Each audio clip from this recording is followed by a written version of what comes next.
Ya, Netizen Bang, undang pelaksanaan undang ITE juga, 650.000 di TikTok saya menyatakan begitu. Panci ini nggak punya moral. Ngapain bicara soal moral? Orang soal Panci aja dia nggak punya moral. Ini yang bicara di TikTok saya loh.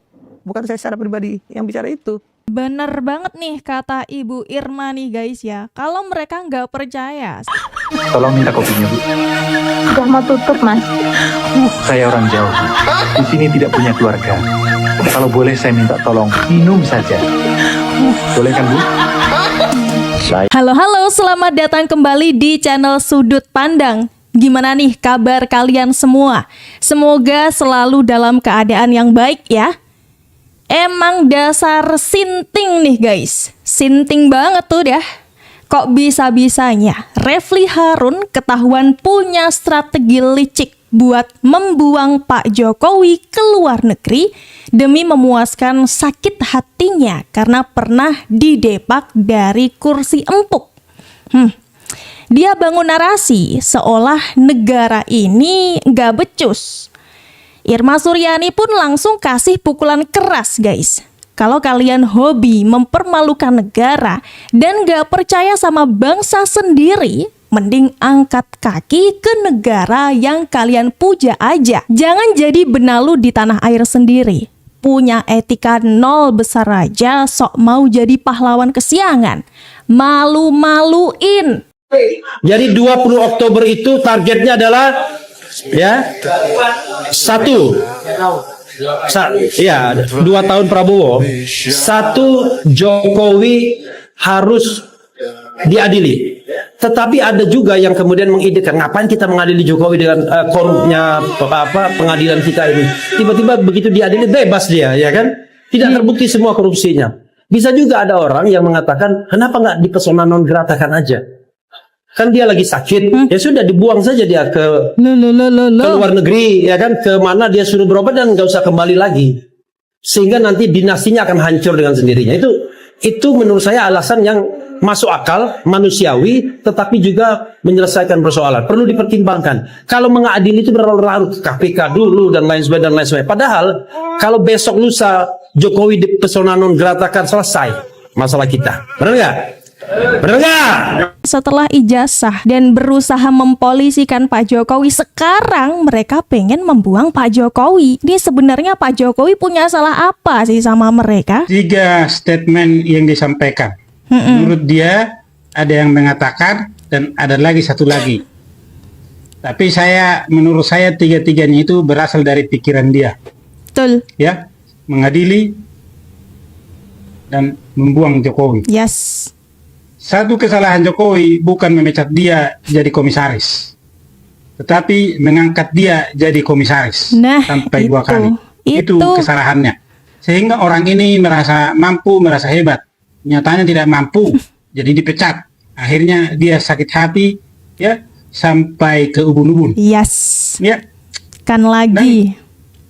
Betapa kejamnya orang ini pikirannya, membuang seorang mantan presiden ke luar negeri dengan alasan berobat dan lain sebagainya. Inilah kotornya pikiran dia ini. Kemudian untuk Roy Suryo dan Rismon, percayalah bahwa dia ini tidaklah membela kalian. Ya, saya yakin dia ini tidaklah membela kalian, tetapi dia ingin membalaskan dendamnya kepada Jokowi melalui kalian. Tuh. Lihatlah video ini. Target dia, ya. Target dia adalah untuk menghancurkan Jokowi dengan berbagai cara. Salah satunya memanfaatkan kasus kalian. Dia masuk membela kalian. Ya. Padahal waktu Bapak Jokowi melaporkan kalian, apa yang dia katakan? Dia bukanlah bagian dari kalian. Dia hanya mewawancarai kalian di podcast dia. Padahal dia memanfaatkan kalian untuk menjadikan podcast dia naik, ya, YouTube dia naik. Kemudian sekarang menjadi pengacara. Saya yakin tujuan dia bukan untuk membela kalian, tapi ingin membalaskan dendamnya kepada Jokowi. Salah satu buktinya kenapa saya katakan begitu, ya video ini. Video inilah bukti yang paling sadis yang ada dalam otak dia, membuang mantan Presiden Jokowi. Setuju banget ya, kalau dia ini nggak ada adab, kagak ada akhlak emang setelah dipecat sama Pak Jokowi karena dia sendiri yang nggak becus kerja. Terus sampai mau membuang Pak Jokowi dengan dalih berobat ke luar negeri. Kayak mana ini pikirannya? Gimana guys kalau menurut kalian nih ya? Coba tulis pendapat kalian di kolom komentar. Bilang nggak percaya. Kalau mereka nggak percaya nggak usah berada di republik ini. Percaya aja sama negara yang mereka percayai. Itu penghinaan loh terhadap Indonesia. Minta dicek di Singapura. Ya jadi warga negara Singapura aja. Gitu. Betul. Ini nggak akan pernah selesai orang-orang ini ya. Setelah A dibuktikan dia ngomong B, setelah B dibuktikan dia ngomong C. Nggak ada habisnya. Benar. Tangkap orang ini. Ini ngacau ini. Bikin gaduh republik ini. Kalau saya wah udah tangkap aja. Udah nggak ada urusan lagi dengan orang-orang seperti ini. Terkait bahwa tentang kenapa harus diperiksa di Singapura ini alasannya begini, karena ini bukan alasan apa-apa, ini alasan saintifik kan gitu. Artinya mereka seolah-olah menganggap saintifik atau kecanggihan lapor Bareskrim Polri ini ya kurang canggih dibanding Singapura. Padahal mantan Kabareskrim dalam salah satu talk show yang saya lihat, yang saya dengar, mengatakan bahwa justru lapor Bareskrim kita ini justru menjadi rujukan banyak negara-negara yang justru belajar di tempat kita. Tuh. Mana kayak itu, Bang? Sebenarnya Bang, satu aja masalahnya, ya kan? Mereka ini pada dasarnya adalah manusia-manusia yang menghalalkan segala cara, ya kemudian menggunakan hukum rimba, ya. Kemudian mereka ingin apa yang mereka sampaikan itu harus terjadi, pemaksaan kehendak. Betul. Ini yang mereka lakukan, bukan bicara soal moral lah yang katanya harus begini harus begitu. Panci mana ada moral? Soal panci aja nggak ada moral. Gimana mau bicara yang lebih besar lagi? Panci aja nggak ada moral loh. Soal panci loh nggak ada moralnya, apalagi mau bicara yang lebih besar lagi. Iya. Soal kecil loh itu. Kan seperti itu. Ya kalau kita kaitkan yang namanya Panci ini kan juga adalah mantan. Ini yang bicara netizen loh Bang. Dana juga ya. Netizen Bang. 650 ribu di TikTok saya menyatakan begitu. Panci ini nggak punya moral. Ngapain bicara soal moral? Orang soal Panci aja dia nggak punya moral. Ini yang bicara di TikTok saya loh. Bukan saya secara pribadi yang bicara itu. Bener banget nih kata Ibu Irma nih guys ya. Kalau mereka nggak percaya sama negerinya sendiri, ya udah mereka aja yang cabut dari sini. Ya nggak sih? Kenapa dibikin ribet? Kenapa harus Pak Jokowi yang harus dibuang? Ya nggak guys? Yang kita amputasi Jokowi pertama. Karena ini sumber penyakit. Kalau nggak meremet kemana-mana nanti. Dan sekarang sudah terasa kan rembetannya. Jadi amputasi Jokowi. Yang kedua amputasi Gibran. Gibran harus diamputasi ini. Kalau enggak juga ini sumber penyakit yang merembet kemana-mana. Saya kira ini yang kedua, ya seperti yang sampaikan tadi, prioritas kita tangkap adili Jokowi, makzulkan Gibran. Tapi Gibran juga kalau sudah dimakzulkan, tangkap adili juga. Jangan enak-enakan begitu. Jangan dibiarkan perilaku begini merusak negeri. Harus juga diadili juga. Saya kira ini kedepannya itu. Tapi sekarang mah makzulkan saja dulu. Ini bukti kita itu gerakan efektif. Bukti gerakan kita itu gerakan yang bisa fungsional. Oke, yaitu siap. hayu kita buktikan bisa menangkap Jokowi, bisa mengadili Jokowi, mendesak proses peradilan Jokowi, dan bisa menurunkan Gibran.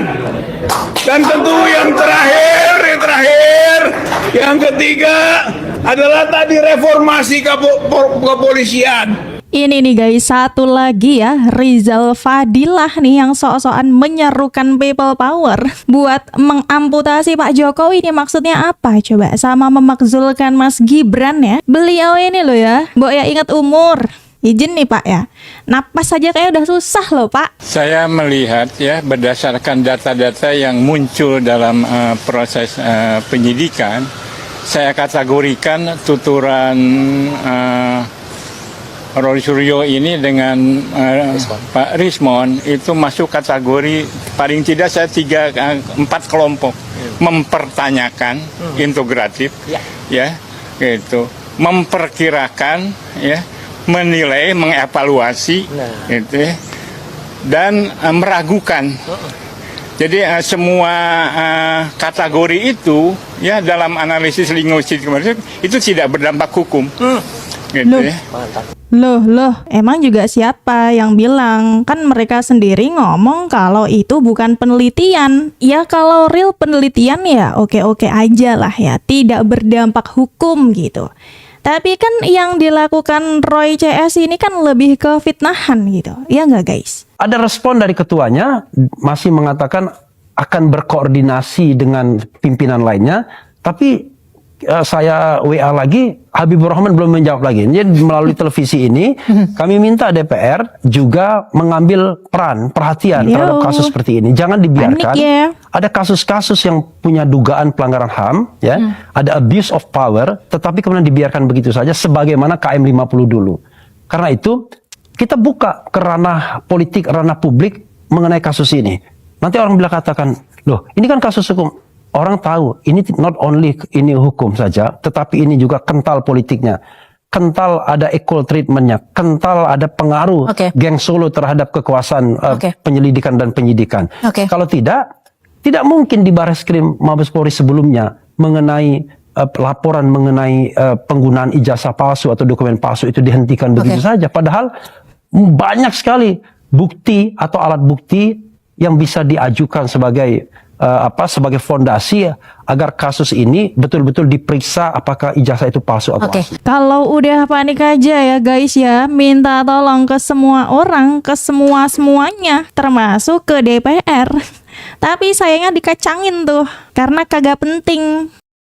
Hai si kecil Nih guys, negara kecil dicuekin setan DPR, kepala muda kubu Roy negara Suryo Cina, kecewa. Cina dibakar dalam Refli kaca. Harun bilang, kita Walaupun berharap tidak audiensi dengan kena, DPR yang selama yang ini penting cuek aja dengan bagi kasus rasa. ini. Udah dicuekin, tapi masih aja kagak tahu malu. Masih terus ngeyel, masih mau diterus-terusin tuh ya, nyerang Pak Jokowi, bahkan mau membuang Pak Jokowi. Ini sebenarnya tujuan akhir mereka tuh apa sih? Masih kurang ya, nyerang Pak Jokowi, terus berusaha mengadili Pak Jokowi, itu masih kurang banget ya. Kalau emang udah sakit hati, udah sampai ke ubun-ubun tuh kayak gini ya guys ya. Rakyat sekarang bersandar pada saya, kalian semua. Siapa? Untuk memperbaiki keterpurukan sistem di Indonesia ini. Oleh karena itu, ya, mudah-mudahan Mbak Menuk dan kawan-kawan, ya, rakyat sekarang bersandar pada saya, kalian semua. Gitu, untuk memperbaiki keterpurukan sistem di Indonesia ini. Oleh karena itu, ya, mudah-mudahan Mbak Menuk dan kawan-kawan, ya, Ini nih lagi satu lagi kocak, dia tuh kok pede banget ya ngomong kalau rakyat itu tuh harusnya bersandar kepada mereka. Gerombolan Rismon, Refli, Roy Suryo CS itu kok bisa-bisanya mereka berpikir seperti itu dengan pedenya. Padahal dia udah minta bantuan loh. Dia aja tuh kagak bisa mengurus mereka sendiri. Izin nih. Kabar dari Ermo.id, Rismon Sianipar putus asa hadapi kasus ijazah Jokowi. Waduh, putus asa ini sampai minta bantuan ke Donald Trump. Ini sebetulnya terlihat seperti sederhana. Ya, baru-baru ini salah satu tersangka kasus dugaan ijazah Jokowi, Rismon Sianipar, dikabarkan putus asa menurut Erizal ya, menghadapi kasus ini. Lah emang udah kelihatan banget kalau putus asa ya guys ya. Sampai minta bantuan ke Trump loh. Nggak main-main ya, minta tolongnya sampai ke sana. Tapi yang kayak gini ya udah kalang kabut, ketar-ketir, ketakutan, minta bantuan sana sini. Masih pedenya bilang kalau rakyat itu bersandarnya ya ke mereka. Ini emang kocak banget sih. Padahal udah terbukti banget nih kelakuan mereka nih. itu saya sebut nama Rismon, woi, bikin malu kampung gitu-gitu ya. Itu bukan citra orang Batak. Sampai di Cengkareng kemarin itu, saya naik mobil, minta maaf, supirnya orang Batak. Begitu saya sebut nama Rismon, woi, bikin malu kampung gitu-gitu ya. Itu bukan citra orang Batak. Saya ternyata begini sebenarnya sikap gitu. Bukan seperti Rismon yang wah itu bikin malu saja beliau, tapi dia punya pikiran bahwa itu dibayar. Itu saya sebut nama Rismon, woi. Tuh, Mon, denger tuh ya. Yang satu suku sama kamu aja malu loh, malu mereka dengan kelakuan kamu tuh. Indonesia ini ada namanya propaganda litigation, gimana hukum sendiri dipakai untuk propaganda nakut-nakuti. Ini kalau sukses RRT ini masuk ditahan, siapa yang masih berani mengkritik terhadap Pak Jokowi? Iya. Loh, emang selama ini mereka mengkritik ya Pak? Bukannya selama ini mereka tuh menghina ya, hanya mencari-cari celah ya Pak Jokowi dan berusaha untuk mengadili, bahkan sekarang berencana membuang Pak Jokowi. Ini namanya apa Pak? Itu kritik tuh. Oke. Saya pastikan ya kalau ini adalah kegiatan akademis penelitian pasti Pak Jokowi tidak akan melaporkan. Nih, 1000% buktinya saja. nih. Ya. Makanya ini juga kita jangan tersesat ya. Karena faktanya adalah sejak 22 Januari sampai 30 April ada 31 objek di sosial media. Bang Yusril CS menghina Pak Jokowi, memfitnah, dan tidak ada satu kalimat pun menyatakan diri sedang meneliti, tidak ada satu kalimat pun yang menyatakan sedang melakukan kegiatan akademis. Ya. Jadi bahkan kalimat-kalimat saat itu semua ada di rekamannya. Asingkan Jokowi, nusa kembangkan Jokowi, 1 miliar persen ini palsu. Apakah itu kegiatan akademis? Bang Rifai, bolehkah saya bertanya kepada Bang Rifai? Baru setelah saya mau bertanya kepada Bang Rifai. Ini pertanyaan signifikan. Jangan tersesat nih. Baru setelah kami laporkan, sebulan kemudian mereka membangun cerita seolah peneliti untuk membela diri. Saya mau bertanya buat Bang Rifai, mohon dijawab ya. Dengan model-model seperti mohon ini. saya dijawab. Kami pastikan kalau ini kegiatan penelitian nggak mungkin Pak Jokowi juga bijak kok gitu ya. Tapi karena kita tahu ini bukan kegiatan akademis, apalagi sudah juga dibahas oleh 22 ahli bahwa ini semua tidak akademis. Singkat boleh, saya mau bertanya kepada Bang Rifai ya. Harus clear ini. Pertanyaan saya begini, karena ini dibawa ke ranah hukum pidana, hasil penelitian digital itu dianggap adalah delik, tindak pidana, sehingga Pak Jokowi confirm melaporkan pasal 3235. Kami kemarin di gelar perkara khusus tidak mendapatkan uraian yuridis terkait dengan analisa unsur. Pertanyaan saya ke Bang Rifai, karena Bang Rifai bersama Pak Joko Widodo yang melaporkan pasal 3235, padahal itu basisnya ilmiah. Pertanyaan saya ke Bang Rifai, bisakah kami tim kuasa hukum dan publik diberikan satu pencerahan hukum bagaimana menjelaskan unsur-unsur delik yang ada dalam pasal 3235 sehingga kemudian ada keyakinan bahwa ini bukan hasil penelitian ilmiah tetapi ini adalah suatu tindak pidana. Bisa nggak dijawab, diuraikan unsur-unsur deliknya? Saya pengen dengar. Sebenarnya ini yang menjawab adalah harusnya penyidik atau jaksa, tapi saya coba jelaskan. Karena apa yang buka pasal 3235? Ya, saya jelaskan ya. Ini colong start ya. Jadi gini, pada saat mereka melakukan tindakan fitnah atau pencemaran nama baik, itu dilakukan dengan 2 cara. Secara lisan di sosial media, makanya ada 27A. Lalu kedua ini yang buat kami menjadi perhatian betul, melakukan atraksi IT ya di tayangan-tayangan IT menggunakan aplikasi-aplikasi tertentu dan mengklaim diri sebagai digital forensik seolah akhirnya disimpulkan ijazah ini punyanya Dul Matno. Hebat betul loh ya. Pak Jokowi yang selama ini merasa kuliah menyelesaikan 5 tahun menerima dari UGM, tahu-tahu dia bilang Pak Rifai ada sebuah kegiatan IT yang bilang ini punya Dul Matno. Saya penasaran karena menurut pandangan Pak Jokowi namanya kemajuan teknologi itu bukan untuk memutarbalikkan fakta sesuatu yang benar menjadi salah. Nih guys, faktanya ya udah terang benderang loh ya. Yang mereka lakukan itu bukan penelitian, baru akhir-akhir ini aja tuh karena udah kepentok. Mereka selama ini tuh cuma melakukan pemfitnahan dan penghinaan dan upaya-upaya untuk mengadili Pak Jokowi. Entah alasan mereka itu tuh yang sebenarnya apa ya guys ya. Apakah karena kepentingan mereka sendiri atau ada dalang-dalang di balik mereka, kita tidak tahu. Tapi ini lucu sekali guys. Setelah belum berhasil mengadili Pak Jokowi, nah sekarang muncul lagi nih si Refli yang sok ngide buat membuang Pak Jokowi ke luar negeri dengan dalih berobat. Gak bisa berkata-kata lagi ya sama geng mereka itu guys. Ada aja. Nanti juga mereka sendiri yang bakal kena batunya.